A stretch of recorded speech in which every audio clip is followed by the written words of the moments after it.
Hello दोस्तों, तो आज की इस वीडियो में हम सॉल्व करेंगे कक्षा 10 एनसीईआरटी गणित प्रश्नावली 13.2। पिछली वीडियो में हमने प्रश्नावली 13.1 अच्छे से कंप्लीट कर ली है, जिसका लिंक आपको इस वीडियो के डिस्क्रिप्शन या तो आप चैनल की प्लेलिस्ट में जाकर देख सकते हैं। ठीक है, तो आज हम प्रश्नावली 13.2 सॉल्व करेंगे।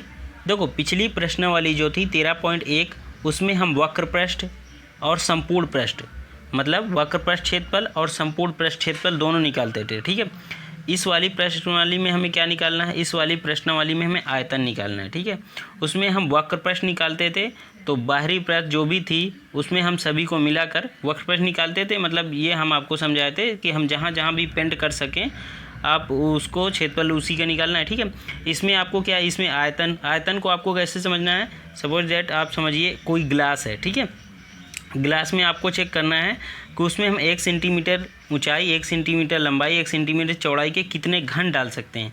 क्षेत्रफल में हमने क्या कहा था, क्षेत्रफल में हमने बताया था आपको उसमें हम कितने स्क्वायर डाल सकते हैं। यहाँ पे आप घन, ठीक है, अगर कोई ग्लास है तो अंदर का भाग हमें निकालना है। ठीक है, तो आयतन के जो भी फार्मूले हैं उनको हम यहाँ पे आपको बताते भी चलेंगे। शंकु का आयतन और बेलन का आयतन, गोले का आयतन, या फार्मूला याद भी रखना। ठीक है, तो पहला क्वेश्चन जैसे यहाँ पे दे रखा है, एक ठोस एक अर्धगोले पर खड़े एक शंकु के आधार का है।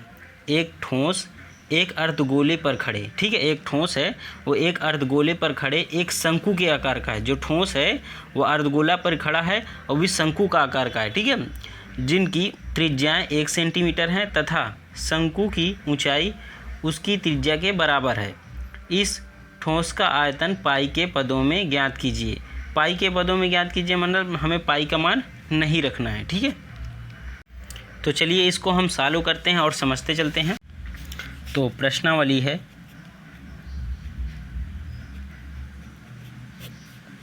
13.2।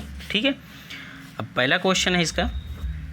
देखो, क्वेश्चन कहता है एक ठोस एक अर्धगोले पर खड़े एक शंकु के आकार का है। मतलब एक जो ठोस है वो अर्धगोले पर खड़ा है, वो भी शंकु का आकार का है। ठीक है, तो अर्धगोला पहले हम बनाएंगे क्योंकि अर्धगोला पर खड़ा है ना। ठीक है, आपको समझते चलना है चित्र कैसे बनाएंगे। अगर आप चित्र बना लेंगे तो आपको क्वेश्चन बहुत ही आसान लगेगा। ठीक है, यह हमने एक अर्धगोला बना लिया। ठीक है, अब इसी के ऊपर एक ठोस खड़ा है जो कि शंकु के आकार का है। शंकु आप बना लेते हैं ना, शंकु ऐसे बनता है। ठीक है, शंकु के आकार का है, ये हमने एक शंकु बना लिया। ठीक है, ये शंकु की ऊंचाई हो गई। देखो, ये अर्धगोले की त्रिज्या है, ये ही शंकु की भी त्रिज्या है। ठीक है, क्योंकि इसी के ऊपर सेम रखा हुआ है। ठीक है, तो ये अर्धगोले की भी त्रिज्या हुई और ये शंकु की भी त्रिज्या हुई। तो उसमें क्या कहता है आगे, जिनकी त्रिज्याएं 1 सेंटीमीटर, जिनकी मतलब दोनों की, अर्धगोले और शंकु की दोनों की त्रिज्याएं कितनी है, 1 सेंटीमीटर है। तो इसको हम 1 सेंटीमीटर त्रिज्या कर लेते हैं। ठीक है, तथा शंकु की ऊंचाई उसकी त्रिज्या के बराबर है। अब यहाँ पे शंकु की त्रिज्या कितनी है, शंकु और अर्धगोले की त्रिज्या दोनों की 1-1 है ना, क्योंकि वही सेम पड़ रही है त्रिज्या। और बोल रहा है शंकु की ऊंचाई और शंकु की त्रिज्या बराबर हैं आपस में, तो ये भी 1 सेंटीमीटर होगी। ठीक है, हालांकि यहाँ पे चित्र में ये लंबाई ऊंचाई जो है कि बड़ी दिख रही है, लेकिन दोनों इसमें बोल रहा है बराबर हैं, ऊंचाई और त्रिज्या दोनों बराबर हैं। ठीक है, आगे क्या कहता है, इस ठोस का आयतन पाई के पदों में ज्ञात कीजिए। मतलब पाई का मान हमें नहीं रखना है, पाई को आंसर में लाना है। ठीक है, तो पहले यहाँ पे जो जो भी दिया होगा हम पहले लिख लेंगे। ठीक है, क्या क्या दिया है शंकु की। देखो, बहुत ही आसान क्वेश्चन होते हैं, बस हमें समझना होता है। ठीक है, शंकु की त्रिज्या और शंकु की जो ऊंचाई है वो बराबर है ना, तो यहाँ पे लिख लेंगे शंकु की त्रिज्या, और इसमें अर्धगोले की भी त्रिज्या बराबर है, तो लिख लेंगे अर्धगोले की त्रिज्या। शंकु और अर्धगोले की त्रिज्या कितनी है, 1 सेंटीमीटर। शंकु की ऊंचाई कितनी है, 1 सेंटीमीटर, इसको भी लिख लेंगे शंकु की ऊंचाई कितनी है, 1 सेंटीमीटर। ऊंचाई को एस से हम बोलते हैं, ठीक, प्रदर्शित करते हैं। तो शंकु की त्रिज्या और अर्धगोले की त्रिज्या 1-1 सेंटीमीटर है दोनों, और शंकु की ऊंचाई भी 1 सेंटीमीटर है। ठीक है, अब यहाँ पे हमें इसका क्या निकालना है, इसका हमें आयतन निकालना है पूरे ठोस का। ठीक है, तो आयतन कैसे निकालेंगे, आयतन हम पहले शंकु का आयतन निकाल लेंगे और उसी में हम जोड़ देंगे अर्धगोले का आयतन, तो पूरे ठोस का आयतन हो जाएगा ना। क्योंकि ऊपर शंकु बना है, नीचे क्या बना है, नीचे अर्धगोला बना है। दोनों को हम जोड़ देंगे तो पूरे ठोस का आयतन निकल आएगा। ठीक है, तो यहाँ पे हम लिख लेंगे, तो ठीक है, ठोस का आयतन, ठोस का आयतन क्या हो जाएगा, शंकु का आयतन, शंकु का आयतन प्लस किसका, अर्धगोले का आयतन। दोनों को जोड़ देंगे तो पूरे ठोस का निकल आएगा, अर्धगोले का आयतन। ठीक है, शंकु का आयतन क्या होता है फार्मूला, शंकु के आयतन का फार्मूला तो आपने पढ़ा ही होगा ना। शंकु के आयतन का फार्मूला तो 1/3 पाई r² h, आपको याद रखना है। ठीक है, और शंकु का अगर पूछे तो क्षेत्रफल क्या होता है, वक्रपृष्ठ क्षेत्रफल पाई r/l, आपको याद रखना पड़ेगा पूरा। ठीक है, अर्धगोले का आयतन क्या होता है, देखो यहाँ पे गोले का आयतन 4/3 पाई r³ होता है, लेकिन अर्धगोले आधे का पूछ रहा है तो यहाँ पे आपको करना है 2/3 पाई r³। ठीक है, क्योंकि पूरे गोले का आयतन क्या होता है, 4/3 पाई r³। यहाँ पे अर्धगोला बोल रहा है तो अर्धगोले में हम 2/3 पाई r³ करते हैं। ठीक है, आपको याद रखना होगा। अब इन दोनों में कुछ कॉमन दिख रहा है आपको, यहीं पे अगर हम कॉमन ले लेंगे तो कैलकुलेशन हमारी छोटी हो जाएगी, अगर कॉमन नहीं ले रहे हैं तो कैलकुलेशन बड़ी हो जाती है। ठीक है, इसलिए यहाँ पे जो भी मिलता है उसको हम कॉमन ले लेंगे। यहाँ पे देखो त्रिज्या शंकु और अर्धगोले दोनों की त्रिज्या सेम है तो आर भी हम कॉमन ले लेंगे, क्योंकि त्रिज्या सेम है। अगर अलग अलग होती तो हम कॉमन नहीं लेते। ठीक है, इसलिए हम यहाँ पे आर को भी कॉमन ले लेंगे। तो सबसे पहले देखो यहाँ पे 1/3 कॉमन आ रहा है अंक में, और यहाँ पे दोनों में पाई है, और यहाँ पे दोनों में आर है। आर अगर अलग अलग होता, त्रिज्या अलग अलग होती तो आर को कॉमन नहीं लेते, त्रिज्या सेम है इसीलिए हम आर को भी कॉमन ले रहे हैं। यहाँ पे स्क्वायर है, यहाँ पे क्यूब है तो स्क्वायर ही कॉमन लेंगे। तो यहाँ पे क्या बचेगा, यहाँ पे h बचेगा और +2 और यहाँ पे r बचेगा। ठीक है, अब यहाँ पे हम सभी में मान रख देंगे। 1/3 पाई का मान हमें रखना ही नहीं है, r का मान कितना है 1 का स्क्वायर करेंगे, h का मान 1, 2, r का मान 1। ठीक है, 1/3 पाई ही रहेगा, 1 का देखो स्क्वायर करेंगे कुछ भी करेंगे 1 ही रहेगा। ठीक है, इसको भी हम नहीं लिखेंगे। अब यहाँ पे 1 और ये 2 1 2, तो कोष्टक में इतना हो जाएगा 1 + 2। ठीक है, 1/3 पाई जुड़कर कितना आएगा, ये भी 3 आएगा। अब देखो ये 3 ऊपर है, ये वाला ये नीचे है तो कट जाएगा ना, गुणा में ही तो है, कट जाएगा। तो यहाँ पे क्या बचेगा, केवल पाई बचेगा। ठीक है, तो आंसर हमारे क्या आया, पाई आ गया। इस ठोस का आयतन क्या निकला, पाई निकला। ठीक है, अब हम दूसरा क्वेश्चन देख लेते हैं। अब इसका हम भाग दे देते हैं, ये जाएगा। तो दूसरा क्वेश्चन है, एक इंजीनियरिंग के विद्यार्थी रचेल से एक पतली एल्युमिनियम की शीट का प्रयोग करते हुए एक मॉडल बनाने को कहा गया जो एक ऐसे बेलन के आकार का हो जिसके दोनों सिरों पर 2 शंकु जुड़े हों। मतलब रचेल से एक पतली एल्युमिनियम शीट का प्रयोग करते हुए एक मॉडल बनाने को कहा गया जो बेलन के आकार का हो। ठीक है, और उसके दोनों सिरे पर ऊपर नीचे दोनों तरफ शंकु जुड़े हों। ठीक है, यहाँ पे बोल रहा है शंकु जुड़े हों। इस मॉडल का जो व्यास होगा वो 3 सेंटीमीटर होगा। ठीक है, तो मॉडल का व्यास मतलब बेलन का व्यास, तो इसकी त्रिज्या 3/2 हो जाएगी। ठीक है, और इसकी लंबाई 12 सेंटीमीटर, जो भी पूरा मॉडल है उसकी लंबाई कितनी दे रखी है, 12 सेंटीमीटर दे रखी है। ठीक है, यदि प्रत्येक शंकु की ऊंचाई कितनी दे रखी है, 2 सेंटीमीटर, जो भी शंकु हैं 2 उनकी ऊंचाई कितनी दे रखी है, 2 सेंटीमीटर दे रखी है। तो रचेल द्वारा बनाए गए मॉडल में अंतर्विष्ट हवा का आयतन ज्ञात करना है। देखो अंतर मतलब उसके अंदर कितनी हवा आएगी, उस आयतन में हमें ज्ञात करना है, हवा का आयतन निकालना है, कितनी हवा आएगी। ठीक है, तो अगर हम इसकी आकृति बना लेते हैं तो ये क्वेश्चन हमें बहुत ही आसान लगने लगेगा। ठीक है, तो जो भी क्वेश्चन कहे पहले आपको उसको समझना है बहुत अच्छे से और फिर उसकी आकृति बनाना है। ठीक है, फिर आकृति बनाने के बाद आपको आसानी से समझ में आ जाएगा। तो पहले हम इसकी आकृति बनाएंगे। ठीक है, तो दूसरा नंबर क्वेश्चन, पहले क्या बोल रहा है, पहले एक हमें बेलन बनाना है। ठीक है, ये हमने एक बेलन बनाया। ठीक है, आपको समझना है घर से, ये हमने एक बेलन बनाया। अब बोल रहा है इसके दोनों सिरों पर मतलब ऊपर और नीचे दोनों सिरों पर एक शंकु हमें लगाना है। ठीक है, दोनों सिरों पर एक शंकु बना है, या जोड़ देंगे ठीक है, ये हमने एक शंकु जोड़ दिया, इसके नीचे भी हम शंकु जोड़ देंगे। ठीक है, इस पूरे मॉडल का जो दे रखा है लंबाई वो कितनी दे रखी है, 12 सेंटीमीटर दे रखी है। ठीक है, आपको समझना है। ठीक है, 12 सेंटीमीटर पूरे मॉडल की ऊंचाई दे रखी है या लंबाई दे रखी है। ठीक है, अब इसमें जो इस मॉडल का व्यास दे रखा है वो कितना दे रखा है, 3 सेंटीमीटर दे रखा है। व्यास मतलब ये व्यास है 3 सेंटीमीटर का, तो इसमें त्रिज्या कितनी हो जाएगी, 3/2 सेंटीमीटर, क्योंकि व्यास की ही तो आधी त्रिज्या होती है।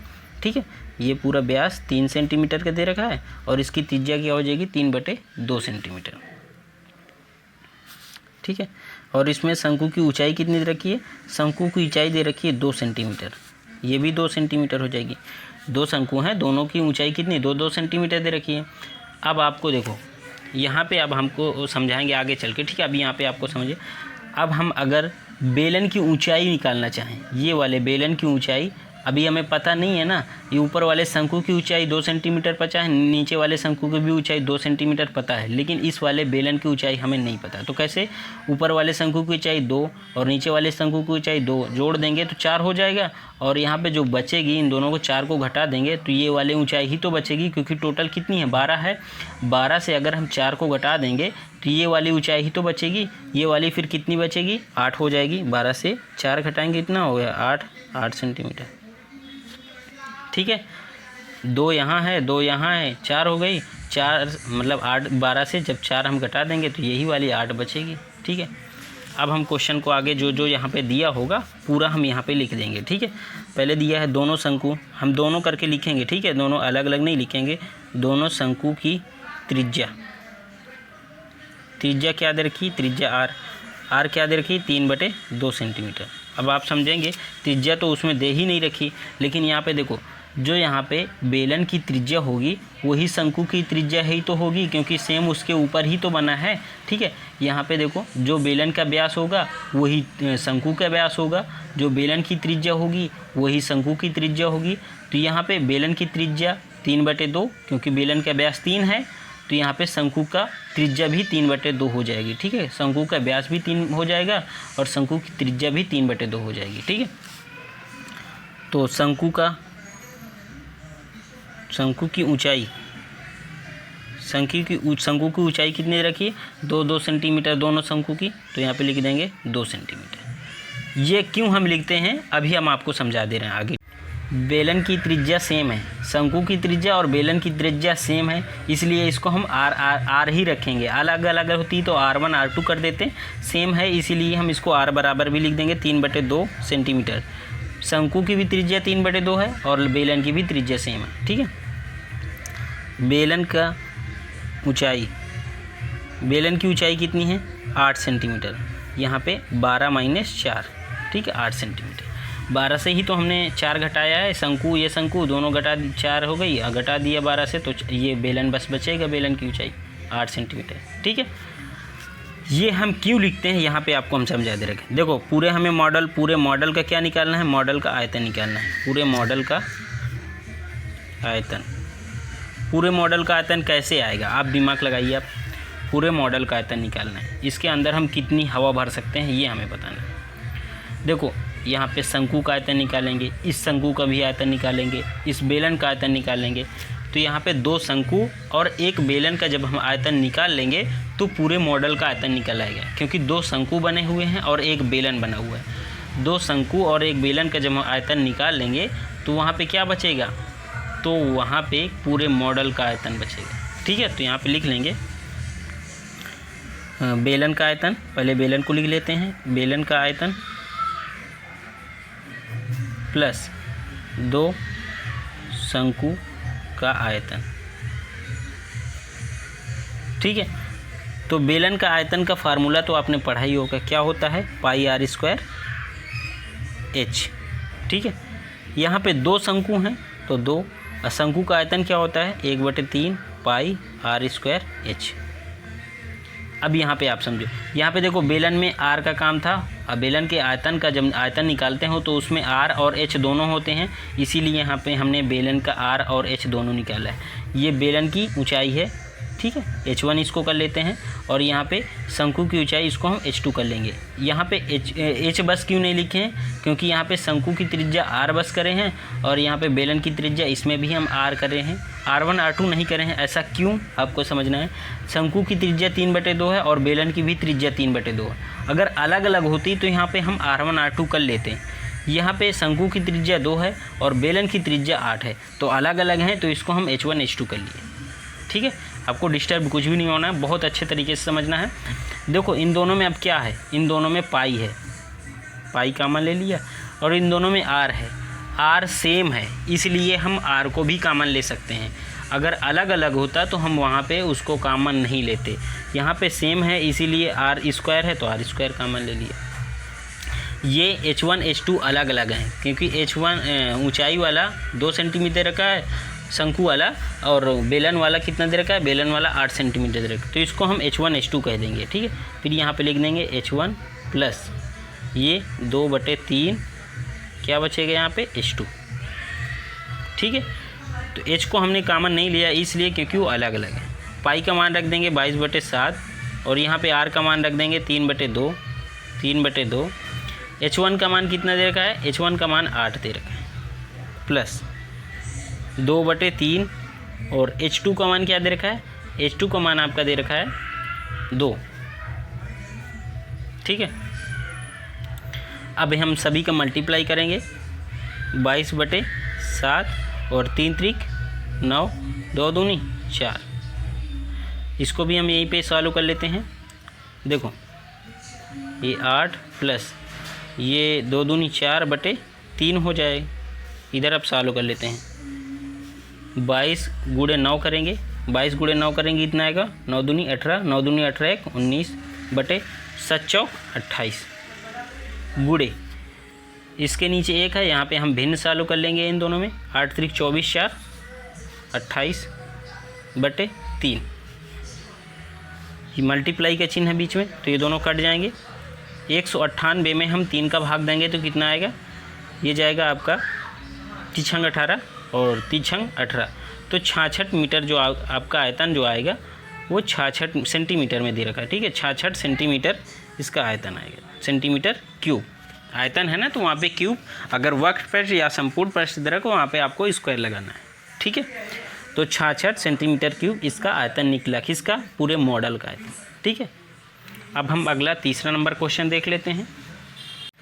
तो तीसरा नंबर क्वेश्चन है, एक गुलाब जामुन में उसके आयतन की लगभग 30% चीनी की चाशनी होती है।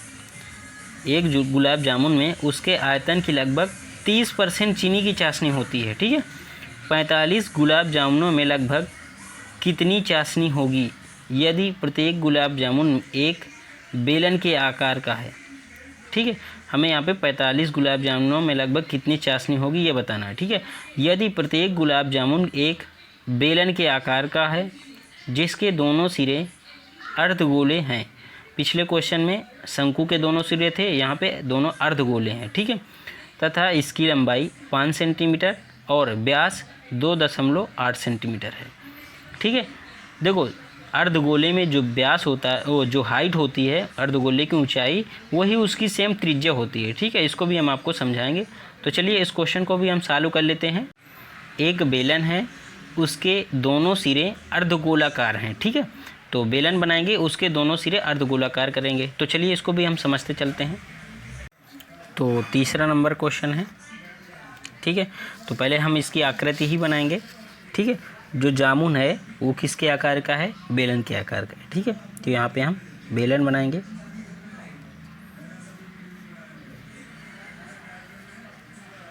ये हमने एक बेलन बनाया।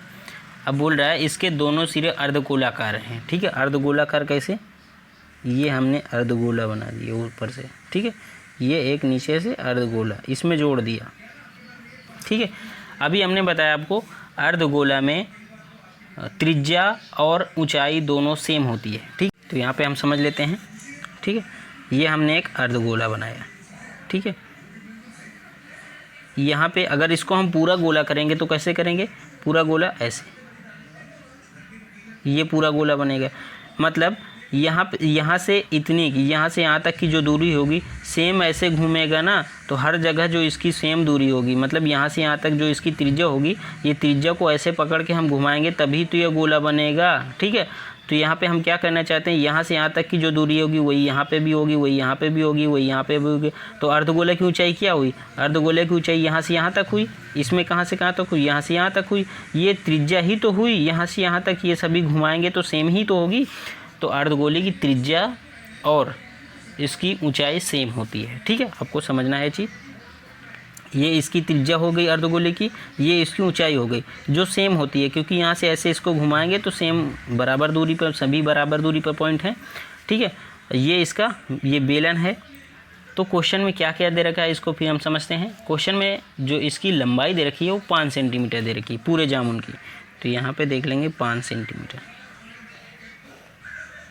और व्यास कितना दे रखा है, व्यास दे रखा है 2.8 सेंटीमीटर, मतलब ये वाला व्यास 2.8 सेंटीमीटर।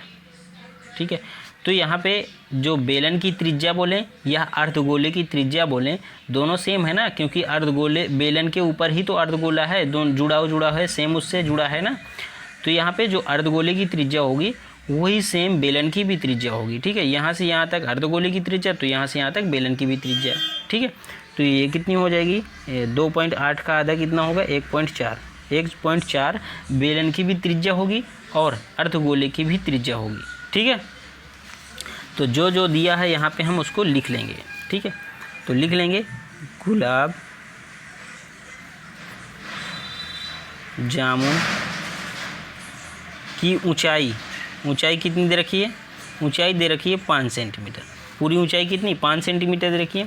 लेकिन यहाँ पे आपको समझना है, ये यहाँ से यहाँ तक कितनी, ये 1.4, क्योंकि त्रिज्या यहाँ से यहाँ तक 1.4 है, तो ये भी पूरी 1.4 होगी, क्योंकि अर्धगोले में त्रिज्या और ऊंचाई सेम होती हैं। ठीक है, तो यहाँ से यहाँ तक 1.4 है और यहाँ से यहाँ तक 1.4 है। 1.4 जोड़ देंगे तो कितना आएगा, 2.8। अगर हम 5 से 2.8 घटा देंगे तो ये बेलन की ऊंचाई बस तो बचेगी। देखो पहले यहाँ से यहाँ तक कितनी है, 1.4, फिर यहाँ से यहाँ तक कितनी है, 1.4। ठीक है, अब बचेगी ये कितनी, ये यहाँ से यहाँ तक कितनी बचेगी, अगर हम 5 से घटा देंगे, क्योंकि पूरी ऊंचाई 5 है, ये 1.4 जोड़ देंगे तो 2.8 हो जाएगा, फिर 5 से घटा देंगे तो बेलन की ऊंचाई बस बचेगी। ठीक है, तो यहाँ पे हम लिख देंगे व्यास क्या दे रखा है, पहले लिख लेंगे व्यास क्या दे रखा है, चाहे बेलन का व्यास समझो चाहे आप अर्धगोले का व्यास समझो। ठीक है, वो सेम ही है, 2.8 सेंटीमीटर। और यहाँ पे त्रिज्या क्या दे रखी है, त्रिज्या क्या हो जाएगी, त्रिज्या हो जाएगी 2.8/2, 1.4 सेंटीमीटर। ठीक है, तो पहले हम लिख लेंगे बेलन की, या बोलें बेलनाकार। ठीक है, बेलनाकार भाग की ऊंचाई, बेलनाकार भाग की ऊंचाई क्या बचेगी, 5 सेंटीमीटर से हम जब 2.8 सेंटीमीटर घटा देंगे। अब 2.8 सेंटीमीटर कैसे आया, ये तो आपको पता ही हो गया होगा ना। 2.8 सेंटीमीटर देखो, यहाँ से यहाँ तक 1.4, यहाँ से यहाँ तक 1.4, ये पूरी जामुन थी। यहाँ पे इतना भाग कितना है, ये बेलन है। अगर 1.4 जोड़ देंगे 2.8 हो जाएगा, फिर 5 से घटा देंगे क्योंकि पूरी 5 लंबाई है पूरे जामुन की। तो यहाँ पे केवल बेलन की ऊंचाई बचेगी, कितनी बचेगी, 2.2 सेंटीमीटर बचेगी।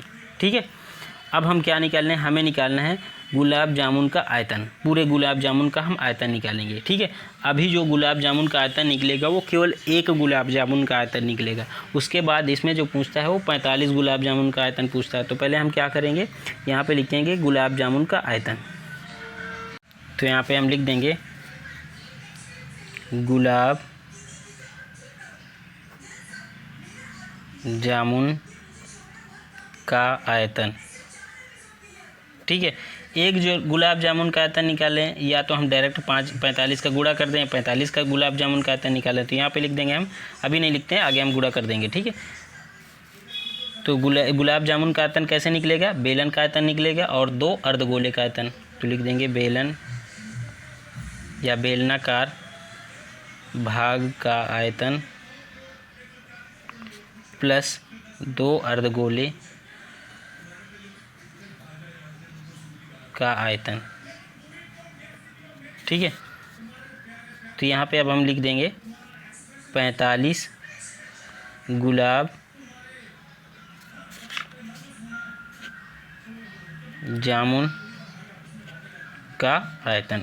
45 गुलाब जामुन का आयतन कैसे निकलेगा? 45 का इसमें गुणा कर देंगे, ठीक है, 45 का पूरे में गुणा करेंगे। अब यहाँ पे देखो बेलनाकार भाग का आयतन क्या होता है? बेलनाकार भाग का आयतन पाई आर स्क्वायर एच। तो यहाँ पे लिख देंगे पाई आर स्क्वायर एच, फार्मूला यही होता है ना, प्लस 2 अर्धगोले का आयतन 2/3 पाई आर स्क्वायर एच। 45 पाई का, पाई दोनों में सेम है ना, तो पाई कॉमन ले लेंगे।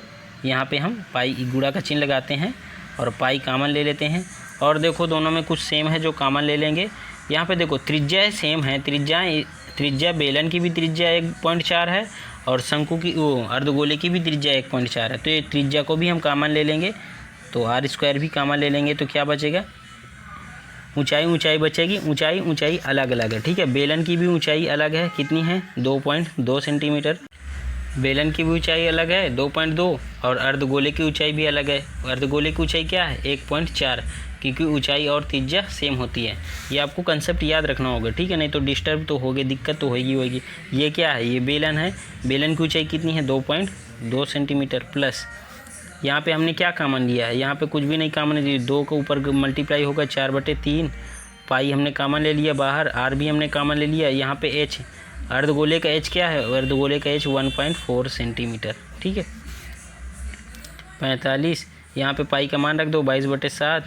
यहाँ पे आर का मान रख दो, आर दोनों में सेम है, कितना है? 1.4 गुणे 1.4। यहाँ पे 2.2 प्लस ये ऊपर ही गुणा हो जाएगा, तो कितना हो जाएगा? ये 14 चौक 56 हो जाएगा। 5.6/3। ये कटेगा है नहीं, तो इसको हम क्या करेंगे? 45/10 हो जाएगा, वो 7 कर देंगे। 45/7 गुणे ये 22 कर देंगे, ठीक है। अभी हमने गुणा नहीं किया। यहाँ पे आपको 14 लिख देना, नीचे 0 बढ़ा देना, क्योंकि दशमलव हम हटा रहे हैं, ठीक है। यहाँ पे ऐसे करना है आपको।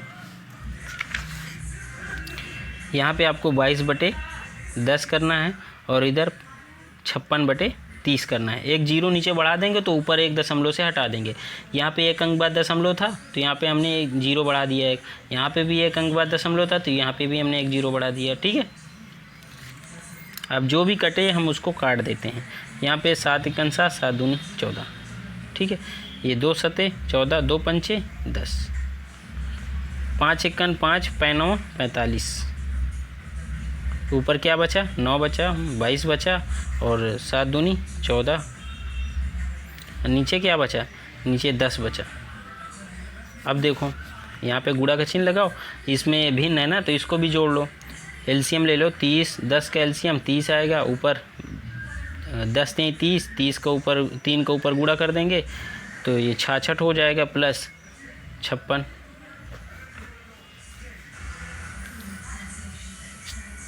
अभी इसको हम गुणा कर लेते हैं, ठीक है। 9 का गुणा किस में करेंगे? 22 में। 18 18 1 19 गुणे 14/10।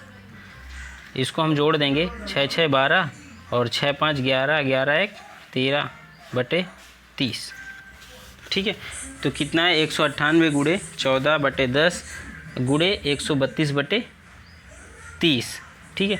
इसका हम पूरा गुणा करते हैं।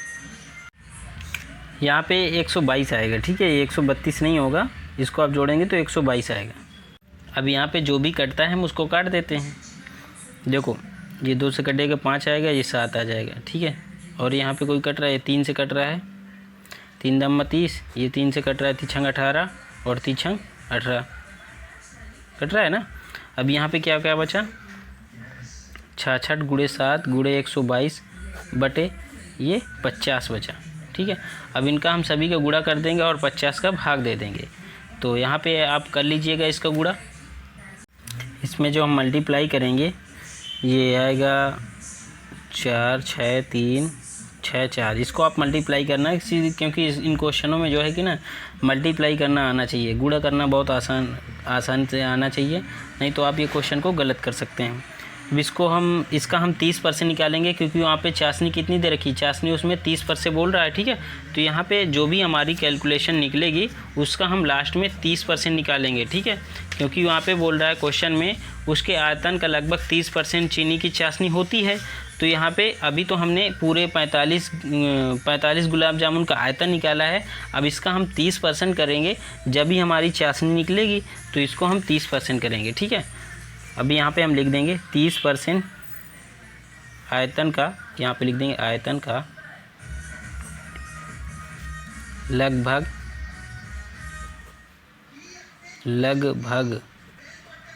30%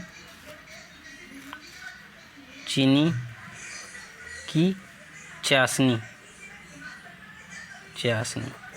ठीक है। इसका हम 30% करेंगे।